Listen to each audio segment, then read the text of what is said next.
Somewhere beyond the noise of Nashville, tucked into 175 acres of wildflowers, whispering creeks, and riding trails, there's a farmhouse where music breathes, where every beam of wood and ripple of water seems to carry a note from a quieter world. This is where Alison Krauss, the angel voice of Bluegrass, finds her true harmony. Today, we're stepping past the gates and into a world shaped by serenity, song, and soulful living. What makes a voice unforgettable? Is it the clarity, like morning light over a still lake? Or is it the weight, the years and pain hidden behind a single note? For Alison Krauss, it began not with spotlights or applause, but with a quiet violin and a mother's gentle push in a small Midwestern town. She was born in Decatur, Illinois in 1971, the daughter of Fred Krauss, a German immigrant who taught psychology, and Louise, an illustrator with a love for folk music. Their home wasn't filled with ambition, but with creativity. Her mother strummed the banjo. Her brother, Victor, plucked at piano keys. But Alison? She resisted. At just 5 years old, she was handed a violin, not because she wanted it, but because her mother insisted on trying something, anything, that might bring her joy. The sessions were short, often reluctant. Yet something unexplainable happened in those early lessons.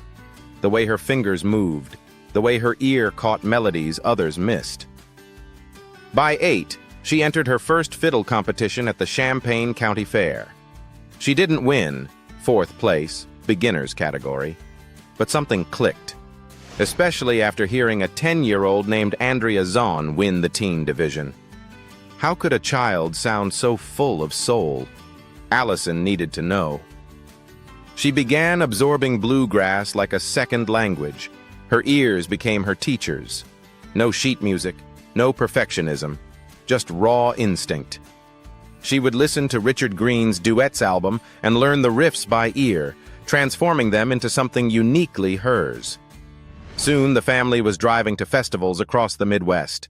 Campsites, trailers, small-town stages. These were her first arenas. She wasn't chasing fame, she was chasing sound. By 13, she was crowned fiddle champion at the prestigious Walnut Valley Festival. And a year later, the Society for the Preservation of Bluegrass called her the most promising fiddler in the Midwest. But even as accolades mounted, Alison stayed grounded. She joined a local dance band, played school concerts, and simply kept playing. Always playing.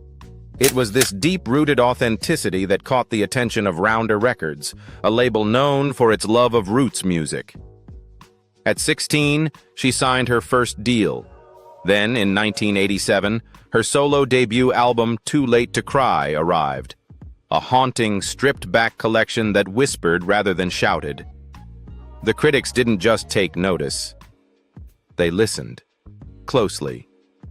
By the late 80s, she was performing with Union Station, a group of musicians she'd met during festival days. Together, they weren't just a band. They were a sound. In 1990, her album I've Got That Old Feeling won her first Grammy Award, a moment that could have changed her. But it didn't. Instead of chasing chart hits, she doubled down on tradition. Every Time You Say Goodbye, 1992, and I Know Who Holds Tomorrow, 1994 with the Cox Family, became quiet anthems for a genre often ignored by radio. In a time of rising pop-country crossover, Krauss kept singing to the heart. Then came When You Say Nothing at All, the cover that catapulted her into the mainstream. Soft, elegant, and devastating, it climbed to number 3 on the country charts. Yet, Alison didn't bask in the spotlight. She stepped back into the shadows of authenticity. More albums followed. So Long, So Wrong, Forget About It, New Favorite, and Lonely Runs Both Ways. Each earning gold status, each wrapped in grace. And then came her most unexpected collaboration, Robert Plant, the voice of Led Zeppelin and the queen of bluegrass. Two opposites finding common soul. Their 2007 album Raising Sand became a phenomenon, winning 6 Grammy Awards, including Album of the Year. But what was more stunning than the accolades was the alchemy. The way their voices, gravel and silk, danced through songs like Gone, Gone, Gone and Please Read the Letter. It wasn't just music. It was spiritual. By the 2000s, Alison Krauss was no longer a rising star. She was a legend. With albums like Paper Airplane, Windy City, and her 2021 reunion with Plant Raise the Roof, she didn't reinvent herself. She refined herself. Each note more delicate, each silence more meaningful. Through it all, she remained elusive. Rare interviews, no celebrity drama, just a woman in love with harmony. And maybe that's why she chose a life not in penthouses or paparazzi-chased cities, but in the quiet folds of Nashville's countryside, where horses graze, creeks murmur, and music can rise like mist at dawn. It was never about escaping fame. It was about protecting the silence where her songs are born. And now, we step into that silence with her. Into the estate where her legacy lives and breathes. Farm in Nashville. What kind of home holds the soul of a woman who has spent her life whispering songs into the silence? It's not a mansion with crystal chandeliers or a steel and glass tower above a city skyline. For Alison Krauss, the voice of stillness, of grace, home is a 175-acre symphony of earth, wood, water, and wind. Welcome to her Nashville farm. The moment you pass through the gates, time seems to slow. A winding path leads you through sloping meadows dotted with laurel and wild rhododendrons. Dragonflies hum above the tall grass, and then, rising from the land like a lullaby made of timber, the house appears. It's not ostentatious, it doesn't scream wealth, but it breathes craftsmanship. This is an 8,600 square foot craftsman-style farmhouse, designed and built with reverence for the American arts and crafts movement, where every beam of wood is celebrated, every joint hand-fitted, and every stone carefully chosen to honor the land it rests on. Step through the heavy 8-foot interior doors and into the great room. Here, your eyes are drawn upward to the exposed pine beams, raw, majestic, and across to the stunning dry stacked stone fireplace, towering and imperfect in the most beautiful way. The floors beneath your feet are wide plank pine, their grains like the rings of a tree, telling stories in silence. The space opens gently into the heart of the home, the kitchen. But this is no ordinary kitchen. This is a stage of nourishment. Fitted with a commercial-grade Wolf 6-burner range, granite double-tiered island, a built-in beverage center, a hidden pantry, and handcrafted maple cabinetry that glows under soft lighting. This is where music and meals meet, where guests gather and conversations linger like smoke from a morning fire. From here, French doors open onto a long covered porch that stretches toward the private pond. On quiet evenings, you might catch Alison herself sitting here, barefoot, guitar across her lap, as the water reflects the last light of day. The master suite is nothing short of a sanctuary. With tray ceilings, dual walk-in closets, and a spa-like bathroom complete with his and hers vanities, this room is tailored for reflection, not display. Mood lighting sets the atmosphere, gentle, never harsh, while the soft sounds of the stream outside flow through the window screens like nature's own lullaby. The main floor also houses a formal dining area with a butler's pantry, a guest suite with its own bathroom, a cozy reading room, a home office with private bath, and a laundry area that feels more like a retreat than a chore. But upstairs, that's where the music lives. A game room, a fully equipped entertainment space, and 3 additional bedrooms, each with their own unique charm, make up the upper level. There's even a flex room, perfect for crafting, yoga, or perhaps composing the next Grammy-winning ballad. And then, you step outside again.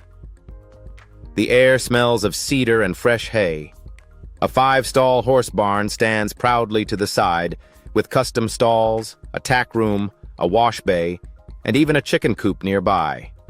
There are fenced paddocks, a covered riding arena, and trails that snake through the woods, across bubbling streams, and even past a natural waterfall. This isn't just a residence, it's an ecosystem. A place where every bird call becomes a harmony, every sunrise a new refrain. And nestled on one edge of the property is something special. A 1,280-square-foot guest cottage with 2 bedrooms, a full kitchen, and all the comforts one could need. Whether it houses a caretaker or a visiting musician, it carries the same warmth and intention as the main house. Throughout the land, you'll find old wagon trails, hidden footpaths, and open meadows, the kind of places where lyrics are born. But it's not about grandeur. It never was. This home, this land, is about resonance. It's a place where music doesn't need to be played loudly to be heard. It's felt in the walls, in the wind, in the rhythm of hooves in the field. This is where Alison Krauss returns when the applause fades, where her Grammy Awards sit quietly on wooden shelves, where the songs begin again. When you imagine the voice of bluegrass royalty, your mind wanders to misty hills and wooden porches, not high ceilings and stained glass in the heart of the city.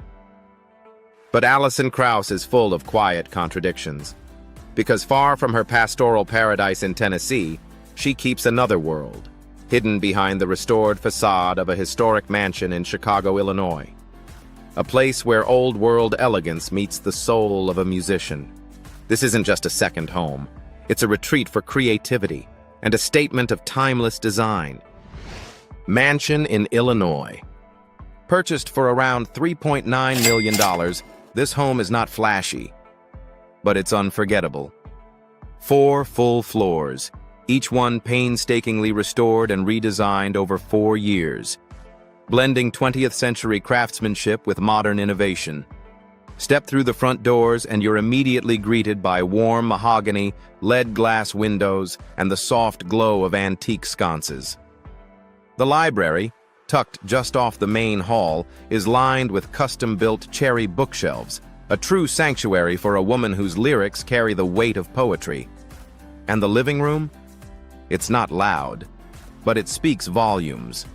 Dark acacia wood paneling, 3 original sliding doors with intricate carvings, and a central fireplace from the early 1900s, restored to its former glory. It's easy to imagine Alison sitting here with a cup of tea, thumbing through a lyric book, the city murmuring softly outside. But then, the kitchen. Designed by the legendary DiGiulio, this is no rustic farmhouse nook. Here, everything gleams: granite countertops, marble backsplashes, and top-of-the-line appliances. Sub-Zero, Wolf, Thermador.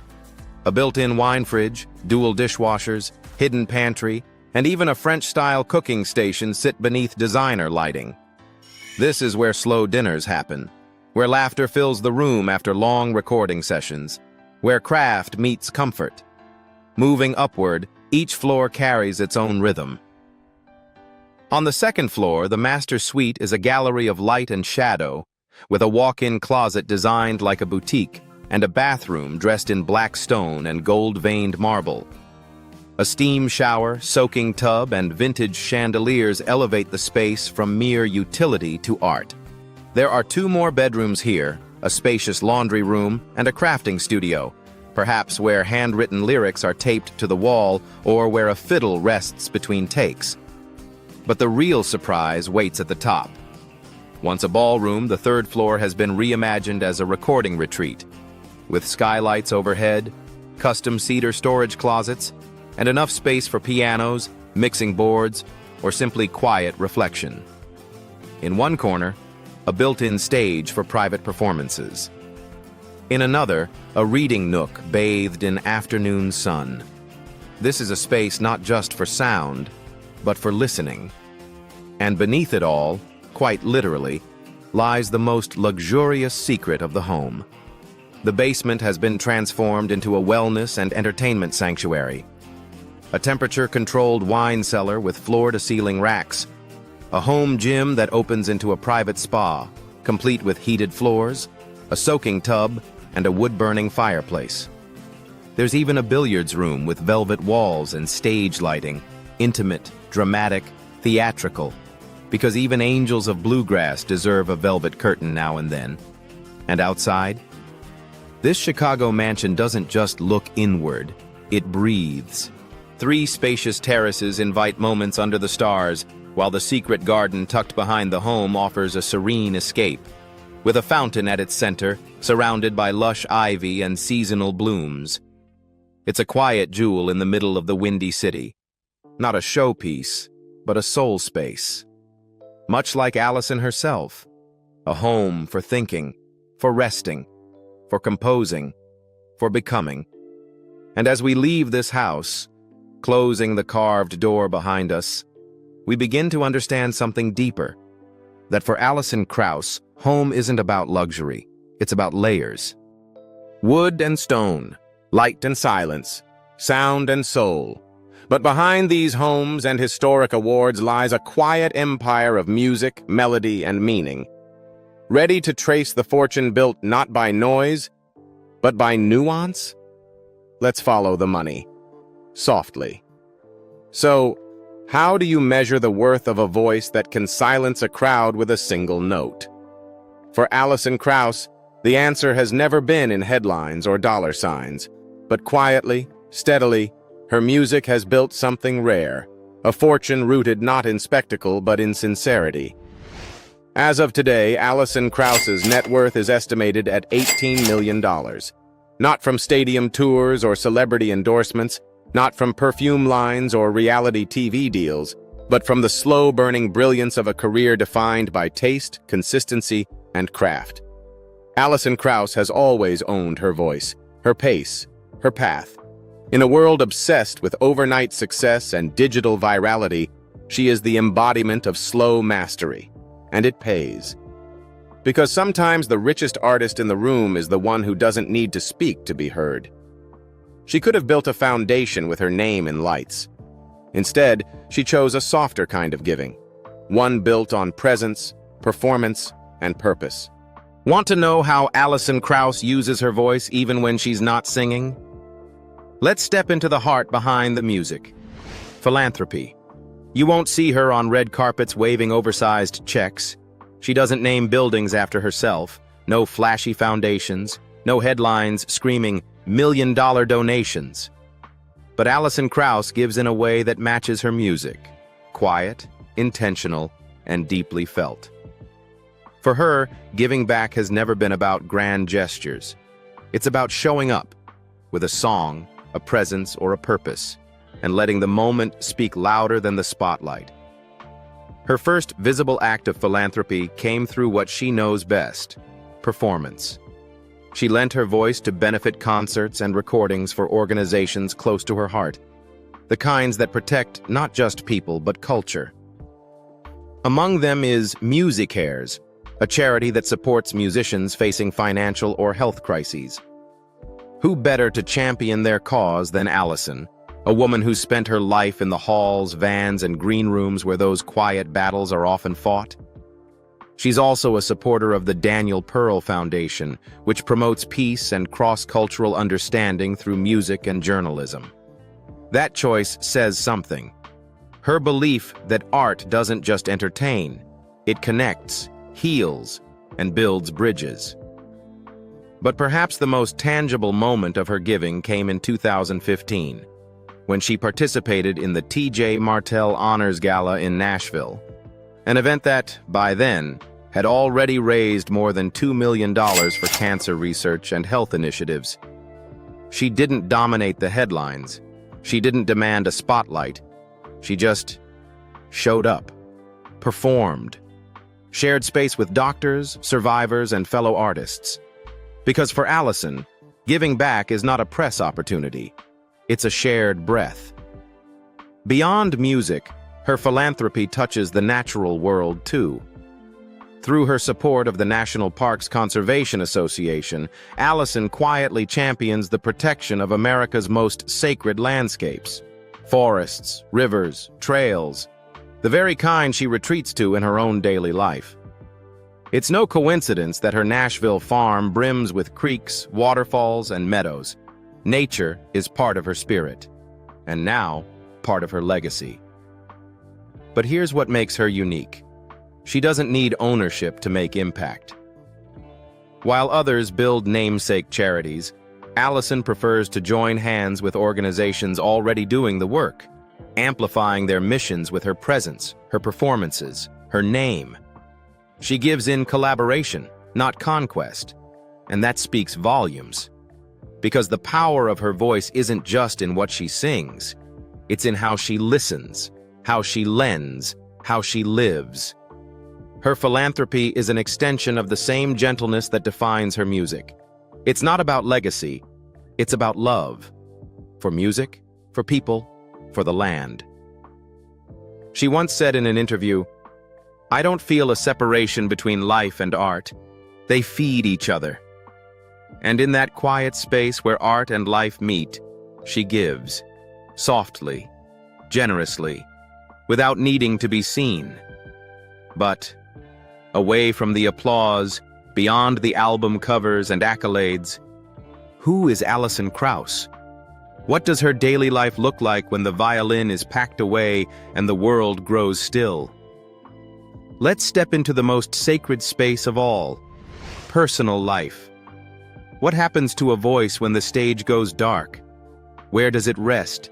Who does it trust? And what fills the silence? For Alison Krauss, that silence is sacred, and in it we find not a celebrity, but a mother, a daughter, a seeker of stillness. Though she's one of the most awarded artists in Grammy history, Alison has always walked gently through fame. She doesn't crave attention, she values peace. And that peace begins and ends with family. In 1997, Alison married Pat Bergeson, a talented session guitarist and fellow musician. Their marriage, though quiet and largely private, was marked by mutual respect and the shared rhythm of music. In 1999, they welcomed their son, Sam, into the world, a moment Alison has often called her greatest harmony. Though the marriage ended in 2001, what remained was the one constant that grounds her life: motherhood. Sam, now a young adult, has grown up mostly shielded from the public eye. But those who know Alison say he is her heart, her grounding force. On weekends, when she's not touring or recording, Alison is likely to be home cooking, walking along the creek with Sam, or sharing quiet moments at the piano. There's something spiritual in the way she lives. She doesn't broadcast her faith, but it breathes through her music, in the lyrics, in the pauses, in the reverence of her delivery. Faith for Alison is not performance, it's presence. It's in the old gospel hymns she often returns to. It's in the simplicity of her home. It's in the way she treats every song like a prayer whispered into the wind. Her Nashville farm reflects that same spirit. Friends who've visited describe days that begin with sunlight pouring through antique windows, birdsong echoing off the barn, and tea quietly steeping in the kitchen. Afternoons are often spent reading on the porch, writing lyrics by hand, or walking barefoot through the tall grass. She doesn't rush. She doesn't post. Evenings bring music, not rehearsals or sets, but pure music. A violin solo by the fire, a soft hum as dinner simmers on the stove. And then there are the friendships. Alison is famously private but fiercely loyal. Her inner circle includes fellow artists, producers, and musicians who've traveled with her for years. People who value the same quiet depth she does. With them, conversations aren't about fame or charts. They're about craft, spirit, and storytelling. Occasionally, she'll slip away to Chicago, to the mansion that holds her books, her instruments, her memories. But no matter where she goes, the rhythm of her life stays the same: slow, deliberate, grateful. There are no tabloids in her world, no viral posts, just the real work of being present, being kind, being true to the sound that chose her. because Alison Krauss never chased a spotlight. She created a world where light finds her, in the hush of a recording booth, in the rustle of leaves on her farm, in the quiet pride of raising a son with love and intention. And maybe that's the final, greatest note of her life. Not the Grammys, not the gold records, but the grace of a woman who found her voice early and never lost her way. If the world had more voices like Alison Krauss, maybe we'd all learn to listen a little closer. If Alison Krauss's story touched something quiet in you, a memory, a melody, a moment of stillness, don't let it end here. Subscribe to our channel for more journeys into the homes and hearts of music's most soulful legends, because sometimes the softest voices leave the deepest echoes. See you in the next story.